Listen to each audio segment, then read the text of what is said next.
السلام علیکم میرے پیارے پیارے ننھے منھے چھوٹے چھوٹے دوستوں، میں آپ کی سارا آپا لے کے آئی ہوں آپ کے لیے ایک اور بہت اچھی سی کہانی۔ اس کہانی کا نام ہے اللہ کا گھر۔ بہت سال پہلے کی بات ہے بچوں کہ ایک بزرگ اور ان کا بیٹا مل کر کچھ کام کر رہے تھے۔ آپ کو پتہ ہے کہ وہ کیا کام کر رہے تھے؟ وہ دونوں بہت محبت اور محنت سے اللہ تعالیٰ کا گھر بنا رہے تھے۔ اللہ نے ان سے کہا تھا کہ اس جگہ میرا گھر بناؤ۔ اللہ تعالیٰ کے گھر کے آس پاس چھوٹی چھوٹی سی پہاڑیاں تھیں اور ہر طرف ریت ہی ریت تھی۔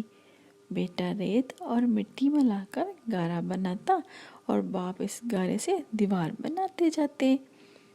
یہ بڑا سادہ سا گھر تھا بچوں، نہ اس کی کھڑکی تھی نہ چھت، بس 4 دیواریں تھیں اور ایک کمرہ، جیسے 4 دیواروں کا ایک کمرہ بنا ہوتا ہے، اس کے اوپر چھت بھی نہ ہو کھڑکی بھی نہ ہو، سادہ سا گھر تھا۔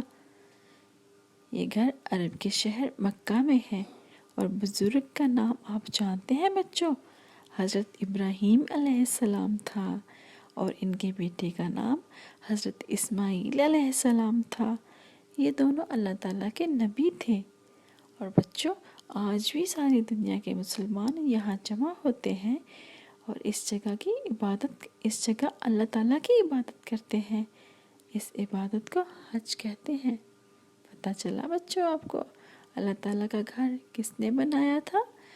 حضرت ابراہیم علیہ السلام اور ان کے بیٹے حضرت اسماعیل علیہ السلام نے مل کے بنایا تھا۔ اچھی لگی نا آپ کو اللہ تعالیٰ کے گھر کی کہانی؟ پھر ملیں گے۔ اللہ حافظ۔